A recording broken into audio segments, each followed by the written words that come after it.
서로 옆에 분들과 인사하고 격려 나누는 시간 갖도록 하겠습니다. 사랑합니다. 축복합니다. 잘 오셨습니다. 오늘 최 목사님이 이렇게 중간에 이제 치유를 선포하고 또 치유를 확인하는 시간을 가졌습니다. 이렇게 하는 이유는 그 가운데 또 우리 믿음이 숨겨진 믿음이 드러나고 자라납니다. 저는 옛날에 이제 치유 사역 하시는 분들이 그런 식으로 이렇게 할 때 약간의 의문을 가진 적이 있었어요. 솔직히 이렇게 치유를 이렇게 하는데 약간의 강제성이 있는 느낌이 있었거든요. 그냥 조용히 나 혼자 치유하는 거 알면 됐지. 왜 굳이 불러냈는데 내가 지금 이렇게 확실히 치유를 받았으면 이렇게 뛰어나와서 이렇게 치유받았다고 하는데 이게 아리송할 때가 있거든요. 치유 받은 건지 안 받은 건지. 그런데 어떤 경우는 그럴 때 이렇게 나올 때 치유가 확정이 되는 경우가 있거든요. 그래서 이게 하시는 이유가 있어요. 오랜 경험을 통해서 그런 분들 한 80%까지 왔는데 90%까지 왔는데 안 되는 분들이 나머지 100% 채우는 걸 도와주기 위해서 그렇게 많이 합니다. 그리고 다른 분들에게는 저렇게 치유가 일어났구나, 나도 치유 받을 수 있구나 라는 그런 도전을 주기 위해서 그런 것 같습니다. 계속 하세요. 계속 하시고.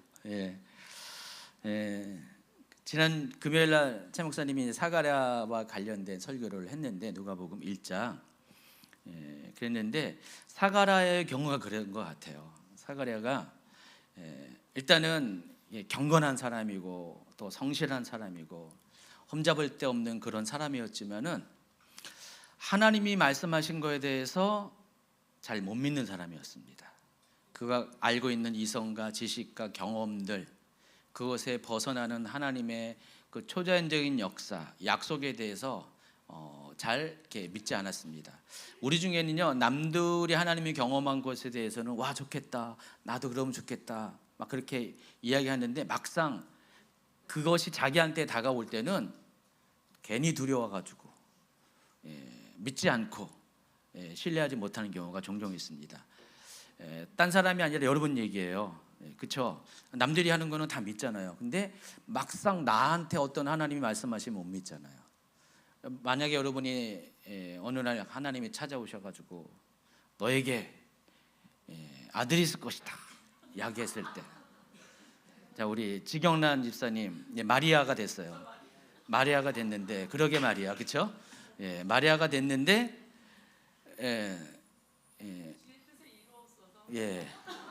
결혼도 안 했는데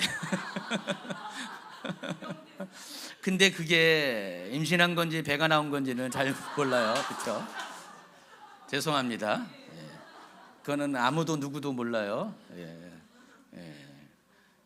10개월이 돼봐야 알죠. 정말로 이렇게 그런 일이 있을 때 그게 정말 내가 받아진다는 건 쉽지가 않습니다. 사가랴의 경우가 그랬다는 것입니다. 근데 하나님께서 사가랴의 입을 닫으셨어요. 입을 닫으셔가지고 10개월의 시간을 보낼 때 하나님은 과연 그 10개월 동안 뭐 했을까? 그 안에 엘리사벳의 배 안에 세리 요한이 자라고 있는 동안에 그 10개월 동안 사가랴에게는 뭘 하셨을까? 맞습니다. 엘리사벳에게 세리 요한이 잉태되는 동시에 사가랴에게도 믿음이 잉태된 겁니다. 그리고 자라기 시작해서 세리 요한이 출생할 때 사가랴의 믿음도 동시에 같이 출생을 한 것 같아요. 그래서 사가랴는 10개월 전과 10개월 후의 모습이 달라졌어요. 10개월 후에 어떻게 했습니까? 곧바로 입이 열리자마자 하나님을 찬양하고 또 아이에 대한 예언을 하게 됩니다. 성령 충만한 모습을 보이게 됩니다. 하나님의 역사는 우리 속에 있는 믿음이 없을 때는 일어나지 않습니다. 치유도 일어나지 않습니다. 기적도 일어나지 않습니다. 오늘 아까 그 헌금송이 그거네요. 정말 기적에 관한 그 헌금송을 한 것 같아요. 하나님은 우리가 보이지 않는 순간에 행하시고요, 또 그것을 믿는 자들에게 하나님은 반드시 그 기적을 현실이 되게 합니다. 그러한 여러분 되기를 예수님 축원합니다. 오늘 말씀은 누가복음 3장 1절부터 20절까지의 말씀인데 너무 길어서 읽지 않고 말씀을 전하면서 그 부분에 대한 이야기를 조금씩 말씀을 드리겠습니다. 여러분, 요한복음 3장을 먼저 보도록 하겠습니다. 요한복음 3장 5절입니다. 요한복음 3장 5절에 보면은 인생의 밤에 맞이해서 이 니고데모가 예수님을 찾아오는 장면입니다. 여러분, 요한복음 3장은 굉장히 유명한 아주 중요한 챕터 중에 하나인데, 여러분, 니고데모가 누굽니까? 니고데모는 그 성경에 보면 유대인의 관원이라고 그랬습니다. 이 말은 그 니고데모의 신분을 이야기하는데, 실제로 니고데모는 그 유대 사회에서 당시 유대 사회의 모든 그런 종교적인 결정권을 가지고 있는, 또 사회적인, 정치는 안 되더라도 사회적인 결정권을 갖고 있는 산헤드린 공의회 회원을 말합니다. 오늘날로 식으로 말하면은 의회의 국회의원 정도 되는 그런 사람이었습니다.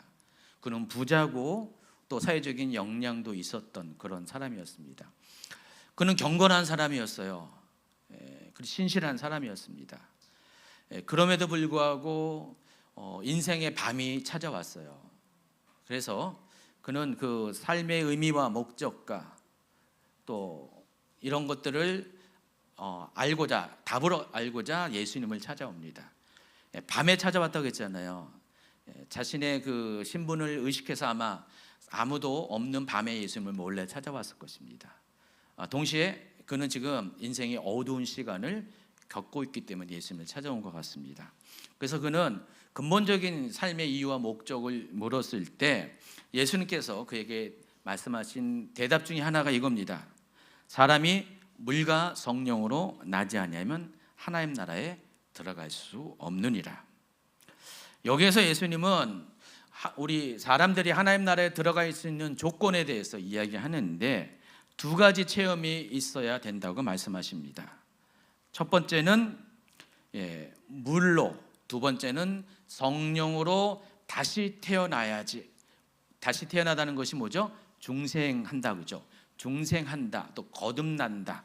거듭나야지 하나님 나라에 들어갈 수 있다. 하나님 나라에 들어갈 수 있다는 말은 뭐예요? 곧 구원을 받게 된다.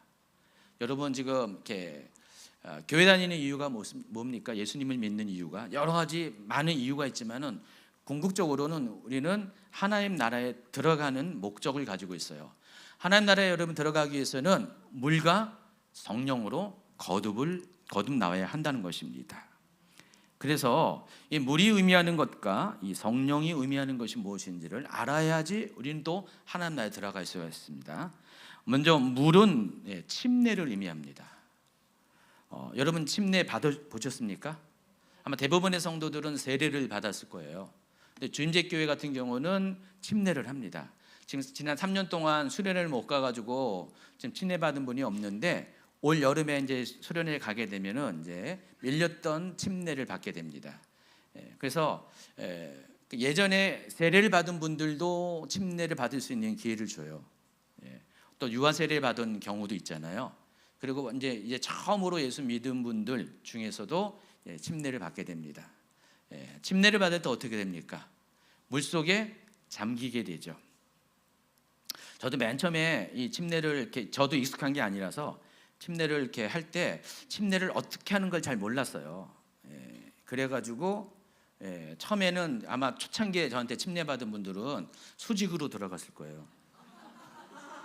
푹 집어넣어서 영화 같은 데 보면은 뭐 예수님이 침례 받을 때 수직으로 들어갔다가 나오는 그걸 저도 이제 이 침례가 익숙한 건 아니니까 제가 이제 지금 있는 교단에서는 침례를 주거든요.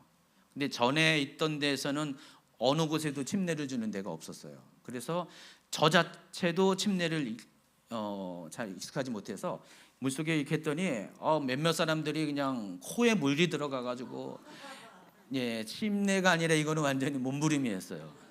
좀 하다 보니까 좀 이렇게 살짝 뉘어가지고 두 분이 도와줘서 한 분이 딱 도와줘서 살짝 누워서 물속에 등겼다가 살짝 빼요. 그래서 지금은 이제 침례 받으면서 물 먹는 분들이 거의 없는데 초창기는 그랬어요. 근데 여러분 이제 물속에 그렇게 들어갔습니다. 만약에 코에 물이 들어 어떻습니까? 죽을 것 같죠. 숨을 못 쉬고 죽을 것 같잖아요. 침례는 원래 그래야 돼요. 죽을 것 같아야 돼요. 실제로 죽어야 돼요. 뭐가 죽습니까? 내 자아가 죽습니다.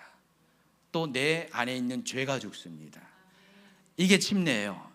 근데 침례는 그것을 끝내는 게 아니라 다시 물 위에 올라오죠.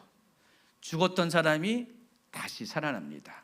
내 안에 있던 죄가 다 씻겨지고 새로워진 사람으로 거듭 태어나서 올라옵니다. 이게 침례가 주는 의미라는 것입니다. 물과 성령으로 거듭나야 하나님 나라에 들어갈 수 있다는 말은 바로 이것을 의미하는 거예요. 여기서 물은 이 침례를 통해서 죽었다가 살아난 사람, 내 자아가 죽고 또 내 죄가 죽었다가 다시 부활한 사람. 여러분, 공교롭게도 예수님이 공생애 시작하시기 전에도 예수님도 어떻게 해요? 침례를 받고 사역을 시작했어요. 근데 침례가 먼저 들어갈 때는 죽음을 의미하고 물 밖으로 나올 때는 새로운 부활을 의미하잖아요. 예수님 사역과 똑같아요. 그렇죠? 침례가. 예수님 이 침례를 통해서 예수님의 사역이 어찌할 것을 예고하는 것이기도 합니다. 곧바로 또 어떤 일이 있었습니까? 침례를 받자마자 하늘로부터 비둘기같이 성령이 임했다 그랬습니다. 그래서 예수님이 공생을 시작하기 전에 받은 이 침례와 또 침례 후에 성령의 임함은 예수님의 사역을 다 예표하는 것이라는 것을 우리가 알 수가 있습니다. 그리고 이것은 그것을 그치는 것이 아니라 또 성도들 삶도 마찬가지예요. 성도들의 삶도 침례와 더불어서 성령의 세례를 받아야 됩니다. 그 모든 것이 한순간에 일어났고 그 한순간에 일어난 사건이 실은 우리 모든 예수님도 물론이고 우리의 성도들 안에 반드시 있어야 될 신앙적인 경험이 되어야 한다는 것입니다. 어쨌든 침례는 옛 생활에 대한 죽음을 의미합니다. 그리고 그것을 장사 지내는 것을 의미합니다. 그리고 물속에서 다시 나올 때는 새로운 사람으로의 부활을 의미합니다. 자, 갈라디아서 3장 27절에서는요 사도 바울이 침례의 의미에 대해서 이렇게 설명합니다. 같이 있습니다. 여러분은 모두 침례를 받아 그리스도와 연합하였으며 그리스도로 옷을 삼아 입었습니다.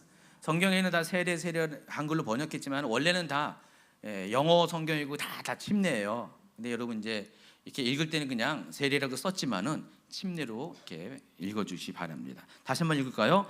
여러분 모두 침례를 받아 그리스도와 연합하였으며 그리스도로 옷을 삼아 입었습니다.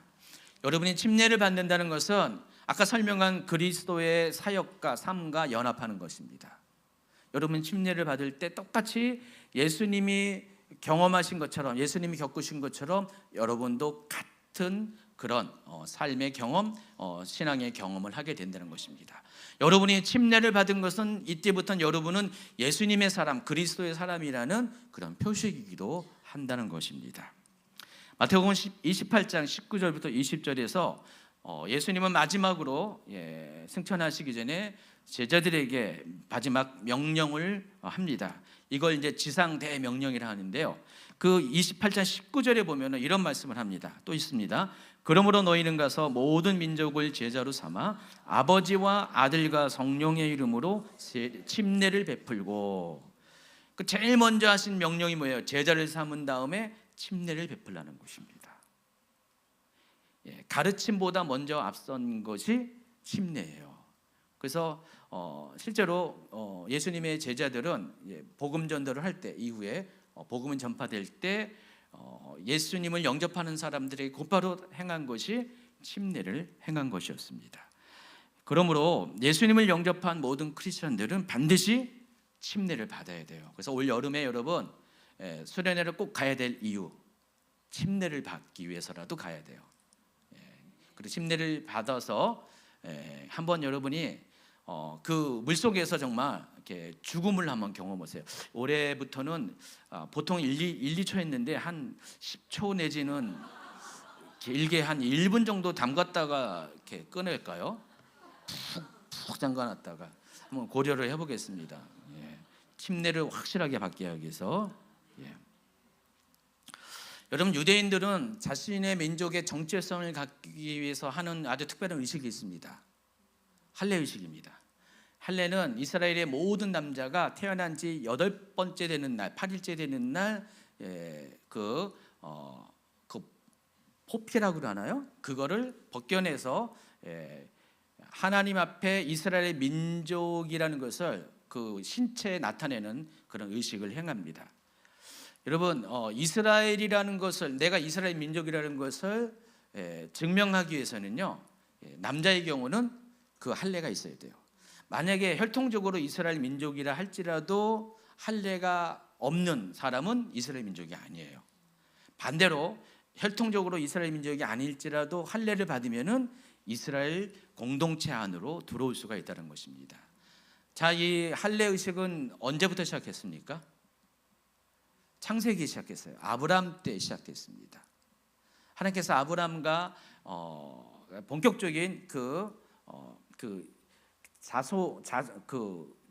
이삭을 낳아서 이삭을 통해서 언약을 맺기 전에 하나님께서 1년 전에 나타나셔서 이삭이 출생하기 1년 전에 나타나서 이와 같은 언약을 맺습니다. 할례 언약이라고 부릅니다. 그때부터 시작해서 이것이 모세 시대에는 율법으로 자리 잡은 거예요. 그래서 이 할례는 이스라엘 민족이 형성되기 이전부터 그 조상이 되는 아브라함 때부터 있었던 것입니다. 그래서 이스라엘 민족에게는 이 할례는 이스라엘 민족의 정체성이에요. 그래서 할례를 받고 안 받고는 선택이 아니라 이스라엘 민족으로서 공동체 안에서 살려면 반드시 할례를 받아야 하는 것입니다. 그 누가복음 보면은 2장에 보면은 그 세례 요한이 출생했을 때도 제일 먼저 한 것이 할례를 받고 같은 날 이름을 지은 것입니다. 예수님이 또 출생할 때도 똑같이 8번째 되는 날 할례를 받고 예수라는 이름을 그때 부르기 시작합니다. 그래서 이스라엘은 할례와 이름을 동시에 같은 날 이렇게 불려지면서 그날 이렇게 진짜로 이스라엘 민족의 일원이 되는 거예요. 그 전에 7일 동안은 그냥 악이에요. 이스라엘 민족이 아니었습니다. 그러니까 8일째 되는 날 민족 공동체로 들어오게 된다는 것입니다. 사도행전 8장을 보면은요, 이디오피아 내시가 빌립의 전도를 받아서 예수님을 그리스도로 영접한 일이 있습니다. 그런데 이 내시가 예수님을 그리스도로 영접한 후에 곧바로 행한 일을 뭔가 보면은 역시 침례를 받는 것임을 알 수가 있습니다.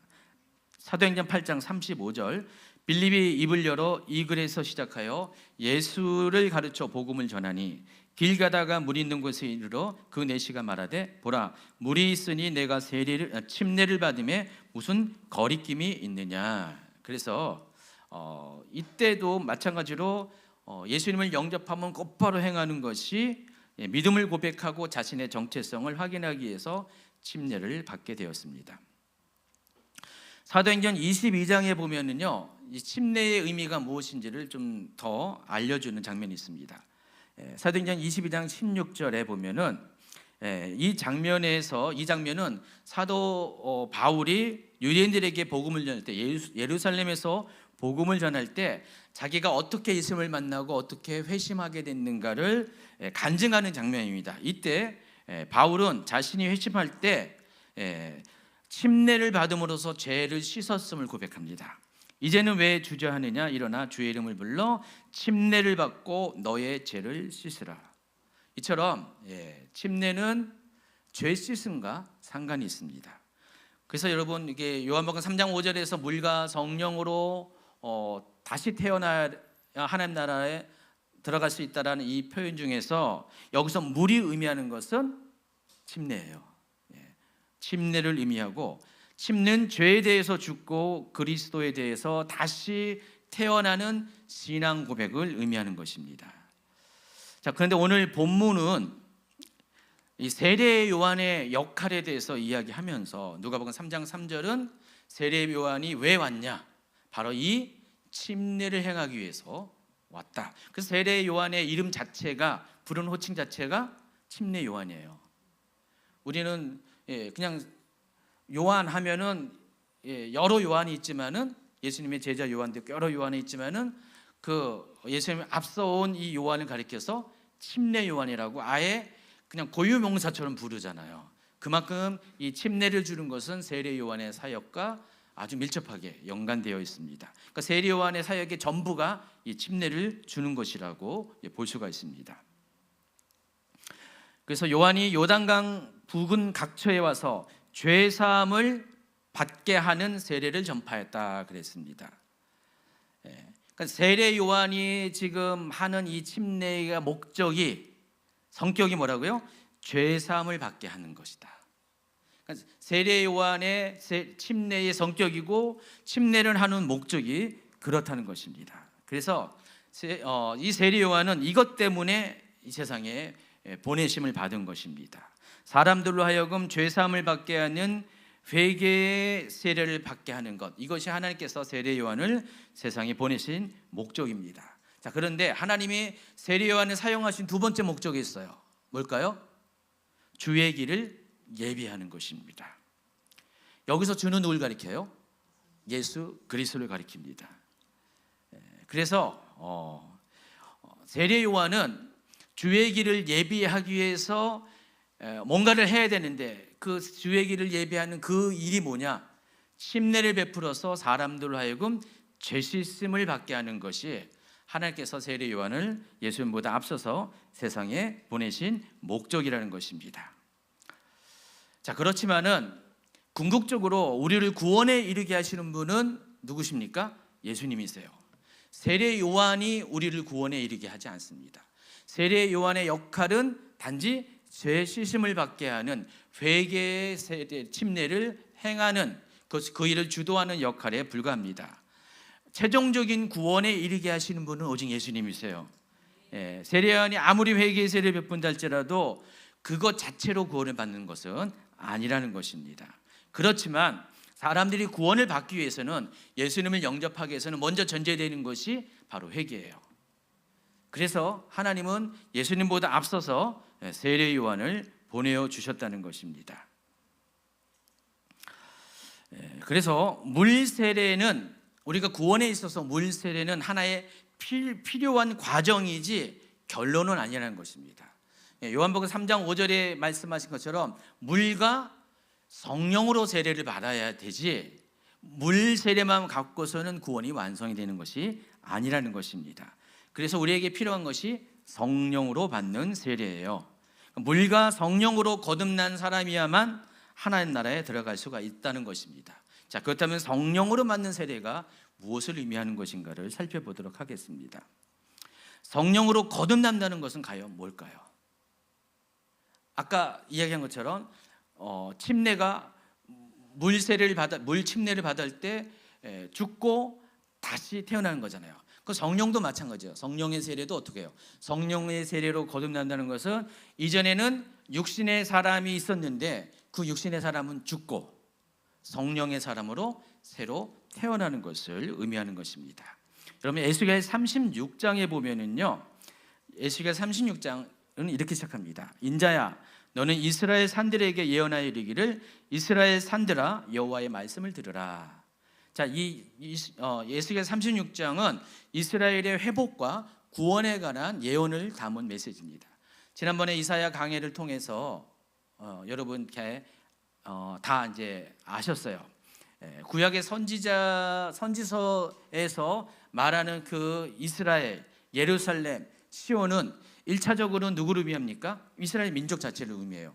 그러나 그 이스라엘은 또 무엇을 또 예표하는 거예요? 모든 열방, 구원받을 자들을 예표합니다. 그래서 이스라엘의 회복을 이야기하지만은 실은 여기는 뭐예요? 모든 민족의 구원을 이야기합니다. 자, 그런데 그 구원을 받기 위해서 하나님께서 그들에게 행하시는 두 가지를 여기 소개해요. 25절부터 27절까지 같이 있습니다. 맑은 물을 너희에게 뿌려서 너희로 정결하게 해야 돼. 곧 너희 더러운 곳에서와 모든 우상 숭배에서 너희를 정결하게 할 것이며, 또 새 영을 너희 속에 두고 새 마음을 너희에게 주되 너희 육신에서 굳은 마음을 제거하고 부드러운 마음을 줄 것이며 또 내 영을 너희 속에 두어 너희로 내 율례를 행하게 하리니 너희가 내 규례를 지켜 행할지라. 여기 여러분 벌써 눈치챘을 것입니다. 하나님께서 이스라엘을 회복하기 위해서 모든 사람들을 회복하기 위해서 두 가지를 행한다는 것입니다. 첫 번째는 맑은 물로 뿌려서 정결하게 하는 것. 또 두 번째는 새 영을 사람들의 마음속에 두어서 마음을 새롭게 하는 것. 이것이 회복에 있어서 구원에 있어서 아주 중요한 요소라는 것입니다. 말씀드린 것처럼 물은 정결함을 위해서 필요합니다. 여러분 이렇게 더러우면 어떻게 해요? 물로 씻잖아요. 여러분 모든 더러운 것들은 물로 씻으면 깨끗해집니다. 그래서 물은 죄 씻음과 연관이 되어 있어요. 그러니까 침례는 죄를 씻는 것과 연관이 되어 있습니다. 자, 그러면 새 영 또는 내 영이라고 표현한 성령님, 하나님의 영을 마음속에 둔다는 것은 뭡니까? 하나님의 영이 내 마음속에 들어오면 어떻게 돼요? 믿는 자의 마음이 성령이 거하시는 성전이 되게 됩니다. 고린도전서 3장 16절과 6장 19절은 연속해서 우리의 몸이 하나님이 거하시는 성전이라는 것을 강조하고 또 강조합니다. 그래서 성령으로 거듭난다는 것은 그런 뜻이에요. 믿는 자의 마음속에 전에는 성령이 안 계셨는데 이제는 성령으로 거듭날 때 성령이 내 마음속에 들어와서 거하시고 그 결과로 마음이 새로워지는 것을 의미한다는 것입니다. 그래서 전에는 육신에 속한 생각을 하던 사람이 이제는 성령에 속한 생각을 합니다. 여러분 로마서는 이 구원론과 관련돼서 굉장히 중요한 그런 영적인 원리들을 가르쳐 주는데, 여러분 로마서를 구조적으로 살펴보면은 로마서 1장부터 17절까지 1장 1절부터 17절까지는 어떤 서론적인 부분을 다루고 있고요. 특히 16, 17절은 로마서의 주제에 대해서 오직 의인은 믿음으로 말미암아 살리라 하는 그 선언으로 로마서가 시작됩니다. 그 18절부터 곧바로 뭐가 기록되어 있냐면은 사람들의 죄악상에 대해서 쭉 기록되어 있습니다.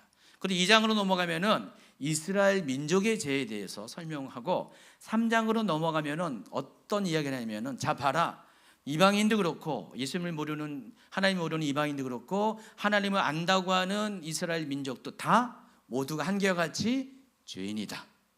그래서 사람으로서는 구원을 얻을 자가 아무도 없다라는 선언을 합니다. 그래서 하나님께서 새로운 의를 보내주셨는데 곧 예수 그리스도를 믿는 믿음으로 말미암는 의다. 그래서 누구든지 예수를 영접하는 자에게 하나님께서 그를 의롭다 하시고 그에게 구원을 베풀 것이다 라는 것이 로마서 3장의 이야기입니다. 그리고 4장으로 넘어가면은 어떤 얘기가 있냐면은 그 믿음으로 의롭다 칭함을 받은 그런 예를 소개하는데 누굴 소개합니까? 아브라함을 소개합니다.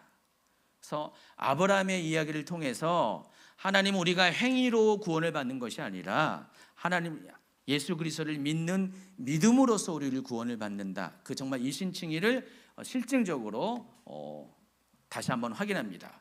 그리고 이제 로마서 5장으로 넘어가면은 구원받은 자의 삶에 대해서 쭉 얘기합니다. 근데 문제는 6장부터가 문제가 있어요. 6장과 7장에 보면은 구원받았는데 전에는요, 내가 구원받기 전에는 죄를 져도 죄에 대해서 잘 인식하지 못하고 죄책감도 별로 없고 그냥 막 살았어요. 근데 구원을 받은 이후에는, 하나님을 알게 된 이후로는, 예수님을 영접한 이후로는 삶이 힘들어지는 거예요. 왜냐하면 전에는 느껴지 못했던 그 죄의식이 막 드러나고 죄책감이 생기면서 더 힘들고 괴로워요. 여러분 정말 그렇지 않습니까? 여러분 신앙생활 할 때 처음에는 이렇게 잘 몰랐다가 신앙생활을 하면 할수록 내 안에 있는 막 죄가 보이잖아요. 전에 예수님을 안 믿을 때는 죄가 진지도 몰랐잖아요. 근데 예수님을 믿고 나서는 여러분 안에 뭐가 들어오냐면 율법이 들어와요. 율법이 들어오면서 죄와 죄가 아닌 것들이 구분이 돼요. 그때부터 어떻게 해요? 죄책감이 생겨요. 물론 이 죄책감은 자범죄로 인한 죄책감입니다. 여러분이 알고 지은 죄에 대한 죄책감입니다. 또 연약하여서 진 죄에 대한 죄책감이에요. 이 죄책감이 들어오면서 막 그때부터 마음의 갈등이 생기고 마음의 심히 고민이 생깁니다. 여러분 사도 바울도 이와 같은 똑같은 고민을 했어요. 그래서 사도 바울은 7장 22절 이하에서 사도 바울 자신의 그 고민을 이렇게 표현합니다. 같이 읽어볼까요? 내 속상으로는 하나님의 법을 즐거워하되 내 지체 속에는 한 다른 법이 내 마음의 법과 싸워 내 지체 속에 있는 죄의 법으로 나를 사로잡는 것을 보는도다. 오라 나는 곤고한 사람이로다. 이 사망의 몸에서 누가 나를 건져내랴. 우리 주 예수 그리스도를 말미암아 하나님께 감사하리로다. 그런즉 내 자신이 마음으로는 하나님의 법을 육신으로는 죄의 법을 섬기노라. 구원받은 이후에 구원받은 성도의 그런 내면의 갈등이 실체가 이와 같다라는 것입니다. 자, 그런데 이것으로 끝나는 것이 아니라 사도 바울은 8장에서 이와 같은 갈등을 해결해 줄 수 있는 정답을 제시하는데 바로 그리스도 예수 안에 있는 생명의 성령의 법이 죄와 사망의 법에서 성도들을 자유케 했다는 선언을 합니다. 그러므로 이제 그리스도 예수 안에 있는 자에게는 결코 정죄함이 없나니 이는 그리스도 예수 안에 있는 생명의 성령의 법이 죄와 사망의 법에서 너를 해방하였습니다. 그러므로 여러분 침례를 통해서 물로서 물세례를 통해서 여러분이 죄를 깨끗하게 받은 것으로 끝나서는 안 된다는 것입니다. 여러분 또한 성령의 세례를 받아야 됩니다. 성령의 세례를 받아야지 비로소 여러분의 내면이 자유케 된다는 것입니다. 내 안에 마음 안에 성령을 모셔드리게 되면은 그때부터 성령께서는 전에는 내가 육신의 욕심을 따라서 육신의 생각대로 행했던 나를 이제는 하나님의 뜻에 맞는 성령의 뜻을 따라서 행할 수 있도록 도와주신다는 것입니다. 여러분 이렇게 로마서 8장을 보면은 그와 같은 내용으로 쭉 도배를 하고 있습니다. 내가 연약해서 할 수 없는 그것을 하나님의 영인 성령께서 아시기 때문에 나를 위해서 도와주시고 안 되면은 중보를 해주시는 분이 성령님이라는 그런 이야기들.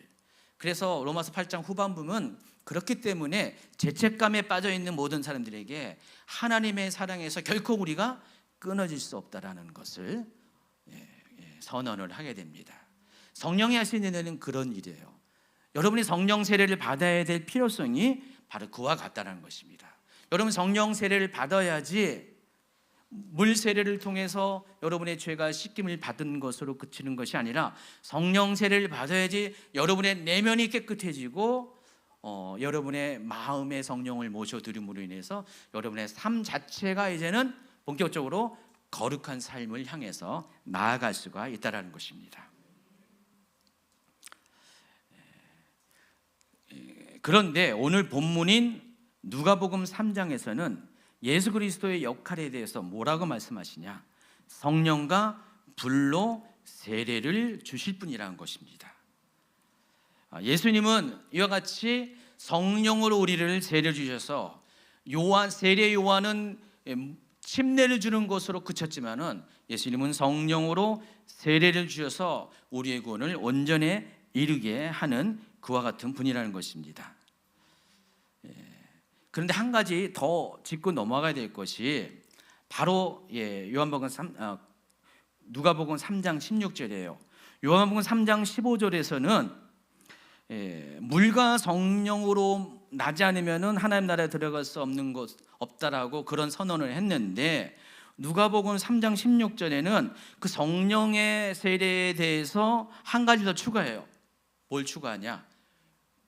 성령과 불 세례를 받아야 된다는 것입니다. 요한이 모든 사람에게 대답하여 이르되 나는 물로 너희에게 세례를 베풀거니와 나보다 능력이 많으신 이가 오시나니 나는 그의 신발끈을 풀기도 감당하지 못하겠노라. 그는 성령과 불로 너희에게 세례를 베푸실 것이요. 그러니까 누가는 이렇게 좀 약간 우리가 좀 곤란스럽게 요한은 아주 심플하게 물 세례와 성령 세례만을 얘기했는데 누가는 여기에다가 불 세례까지 받을 것을 우리에게 요청합니다. 예수님의 사역은 우리에게 성령과 불로서 세례를 주시는 분이다라고 선언을 합니다. 자, 성령 세례는 충분히 이해했는데 물 세례도 충분히 이해했는데 그럼 불 세례가 무엇을 의미할까요? 여러분, 불로 세례 준다는 표현은요 성경 여기밖에 없어요. 불로 세례 준다는 것은 오직 여기만 언급된 겁니다. 그러다 보니까 이 불세례에 대해서 비교할 때가 별로 없다 보니까 여러 설왕설래 말이 많습니다. 이 불세례가 의미하는 것이 여러 가지 입장의 차이가 있어요. 그런데 대략적으로 두 가지 해석으로 압축이 됩니다. 어떤 분들은 이 구절에 바로 이어지는 17절을 주목하면서 이 불세례는 심판 세례를 의미한다, 그렇게 이야기합니다.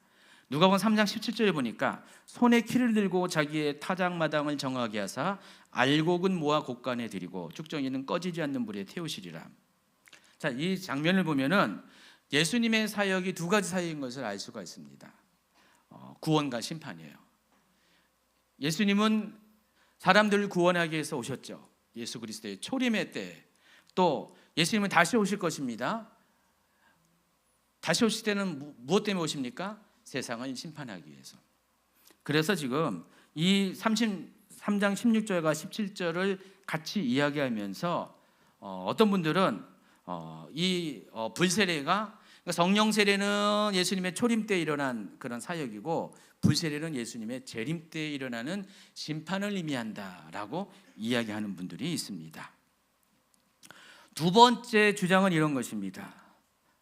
이 불세례는 능력을 받는 것으로, 또 기름 부음을 받는 것으로 이해하는 입장입니다. 여러분, 성경은 여러 곳에서 성령을 불로 상징합니다. 가장 대표적인 것이 사도행전 2장이죠. 사도행전 2장 3절 4절 읽겠습니다. 마치 불의 혀처럼 갈라지는 것들이 그들에게 보여 각 사람에게 하나씩 임하여 있더니 그들이 다 성령의 충만함을 받고 그랬습니다. 자, 이 그림을 보면은 사람들 머리에 불의 혀처럼, 여러분 불꽃처럼 이런 것들이 다 머리 위에 이렇게 올라와 있다는 거예요. 이때가, 이 장면이 언제입니까? 성령이 임할 때, 성령이 강림할 때 그런 형상이 일어났다는 것입니다. 그래서 성령이 불같이 임할 때 사람들은 성령 충만을 받고 어떻게 변하냐? 능력을 행하는 사람으로 바뀌게 된다는 것입니다. 그래서 이걸 가지고 불세례가 의미하는 것이 성령의 능력 또는 기름 부음을 의미한다고 보는 입장이 있습니다. 사도행전 10장 38절에 보면요, 이것은 좀 보완하는 이야기가 나오는데 사도행전 10장 38절 있습니다. 하나님이 나사렛 예수에게 성령과 능력을 기름 붓듯 하셨음에 그가 두루 다니시며 선한 일을 행하시고 마귀에게 눌린 모든 사람을 고치셨으니 이는 하나님이 함께 하셨습니다. 여기 보면 예수님의 사역이 선한 일을 행하고 마귀에게 눌린 모든 사람을 고치는 사역을 하는데, 그것을 위해서 하나님께서 예수님에게 주신 일이 있어요. 뭐냐면은 성령과 능력을 주셨어요. 마치 기름을 붓듯이. 여러분, 기름을 붓는다는 것은 그림 언어인데 기름을 어떻게 붓냐? 이스라엘에서 기름 부음을 행하실 때 어떻게 해요? 머리에 기름을 쫙 붓죠. 그 머리에 기름이 타고 내려가지고 발바닥까지 쭉 흘러내리는 그 장면입니다. 근데 마치 그와 같이 하나님께서 예수님에게 성령을 그렇게 부어주셨고요. 이 성령이 머리에서부터 부어진 건 뭐예요? 성령 세례를 의미하는 거죠. 자, 성령을 이렇게 부어줬고 또 동시에 능력도 그렇게 부어주셨다는 것입니다. 여러분, 누가복음 4장 17, 18절, 19절까지 이렇게 보면은 예수님의 사역에 대해서 소개하면서 예수님께서 포로된 자에게 자유를 선포하고 눈먼 자에게 다시 보게 함을, 또 눌린 자를 해방하기 위해서 예수님께서 이 땅에 오셨다고 그랬습니다. 근데 그 일을 위해서 하나님께서 행하신 일이 있어요. 성령을 통해서 기름을 부었다 그랬습니다. 성령을 보내어서 기름을 부었다고 했습니다. 그래서 기름 부음을 가지고 그와 같은 일을 했다고 누가복음 4장 18절은 소개를 하고 있습니다. 같은 맥락이에요. 하나님께서 예수님으로 하여금 그와 같은 사역, 선한 일, 아까 말한 그 포로된 자를 자유케 하고 눈먼 자를 다시 보게 하고 눌린 자를 해방시키는 그 선한 일이에요. 그 선한 일을 할 수 있도록 하나님께서 그 전에 예수님이 공생에 나가기 전에 성령과 능력을 부었다는 것입니다. 그래서 예수님이 이 성령과 능력을 언제 받았을 것 같아요? 바로 침례를 행하시고 올라오실 때 바로 이 성령과 능력을 받았다는 것입니다. 그런데 중요한 것은 여기서 성령과 능력은 각각 독립된 단어예요. 성령의 능력 또는 능력의 성령이 아니라 The Holy Spirit and Power로 영어 성경은 묘사를 하고 있습니다. 흠정역에서도요, 하나님께서 나사렛 예수님께 성령님과 권능으로 기름을 부으셨다 그랬습니다. 그러니까 성령과 불이, 그러니까 성령 세례와 불 세례가 독립적으로 표현한 것처럼 예수님이 받은 성령과 능력도 각각 독립적인 거예요. 자, 그렇다면은 성령 세례와 불 세례와 성령과 능력을 서로 매칭할 수가 있어요. 자, 성령으로 세례를 받았다는 것은 뭘 받은 거예요? 성령을 받은 거예요. 그리고 불로 세례 받았다는 건 뭐예요? 능력을 받았다는 거예요. 기름 부음 받았다는 것입니다. 그래서 성령으로 받는 세례를 통해서 성령께서 우리 안에 내주하기 시작했고요. 또 이 불로 받는 세례를 통해서 그 능력이, 하나님의 능력이 우리 가운데 나타나기 시작했다는 것입니다. 그래서 불 세례를 여러 가지 두 가지 방식으로 이해를 해요. 심판과 또 하나는 능력 또는 기름 부음으로 이해를 한다는 것입니다. 여러분이 좀 알아서 취하시면 돼요. 이 불 세례를 어떻게 취하는 건 여러분이 선택하는 건데 대략 이와 같은 두 가지 방식으로 해석하는데 저는 개인적으로 후자를 이렇게 선택을 합니다.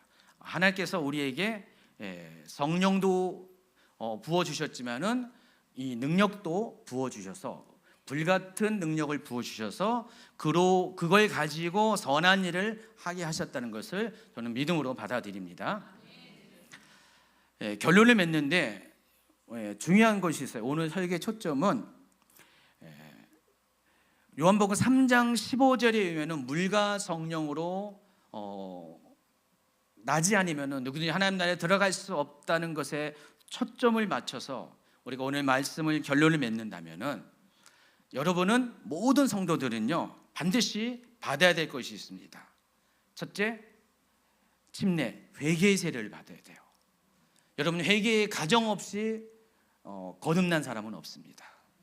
여러분 예수님 믿을 때 회개했습니까? 정말 전심으로 온 마음으로 회개했습니까? 그 회개가 있어야 돼요. 여러분 회개하지 않으면요 하나님 나라에 들어갈 수가 없다 그러잖아요. 모 교회들은요, 어떤 교회들은요 지금도 계속해서 이걸 강조해요. 설교만 하면은 회개 안 하면은 구원 못 받는다. 지금도 계속 강조해요. 당연히 강조했는데 그것만 강조하니까 좀 약간 부담스럽죠. 근데 강조해야 되는 것이에요. 여러분 회개를 해야지 우리는 계속해서 구원의 문에 들어갈 수가 있습니다. 모 이단처럼 한 번 회개하면 끝이다. 그 다음에 회개를 하면은 구원받은 것에 대한 불신이다. 뭐 그렇게 가르치는 교단도 여기 이단도 있어요. 구원파라고 있습니다. 구원파가 그렇게 해요. 한 번 처음 믿을 때 회개는 용납하지만은 그 뒤에 회개하면은 자신의 구원의 확신을 잃어버린 거다 해가지고 그 잘못된 것이라고 이야기합니다. 근데 여러분 회개는요 계속해야 돼요. 계속해서 여러분 생각나는 죄마다 계속해서 이 회개의 세례를 받아야 된다는 것입니다. 동시에 여러분은 여러분 안에 내주하시는 그 성령의 인재를 떠내보내면 안 돼요. 그러니까 성령의 세례를 계속 유지해야 된다는 것입니다. 성령의 세례를 한 번 받냐 두 번 받느냐 이것 때문에 또 논란이 많아요. 지금 다 설명을 할 수가 없어요. 그런데 성령의 세례를 유지하는 것은 분명해요. 성령의 세례를 계속해서 여러분은 유지해야 돼요. 이 말은 성령께서 내주하신 성령께서 여러분을 떠나시지 않도록 해야 돼요. 그러니까 성령을 소멸시키는 그런 행동을 해서는 안 된다는 것입니다. 그러니까 성령이 있어야지만 더 이상 여러분 하여금 육신의 생각을 버리고 영의 생각, 성령이 주시는 하나님의 생각을 따라갈 수가 있기 때문에 성령의 세례를 유지해야 됩니다. 더불어서 불로 받는 이 세례도 여러분이 받아야 돼요. 이 불 세례는 여러분을 더 능력이 있는 삶, 또 선한 일을 행하는 삶을 살 수 있도록 해준다는 것입니다. 그래서 요한복음 3장 5절은 이거를 누가복음 3장 16절과 연관해서 조합해서 우리가 결론을 맺으면은 우리가 하나님 나라의 온전한 삶으로 들어가기 위해서는 어떻게 됩니까? 물과 성령 또 불로 받는 이 세례를 다 받아야 된다는 것입니다. 그래서 예수님의 사람은 이 세 가지가 늘 언제나 있어야 됩니다.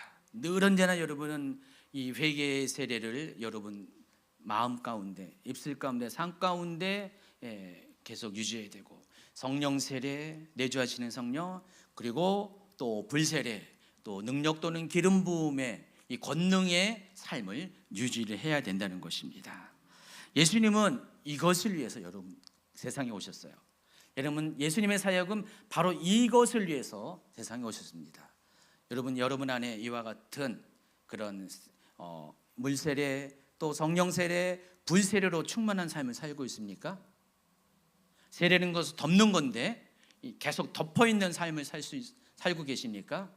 자, 그러지 않는다면은 하나님 계속해서 나로 하여금 이와 같이 충만한 이것들로 인한 충만한 삶을 살 수 있도록 하나님 나에게 도와주세요. 나를 도와주세요. 계속해서 나를 이렇게 물과 성령과 불로서 충만한 삶을 살게 해달라고 여러분 도움을 구하는 그런 기도를 해야 될 것 같습니다.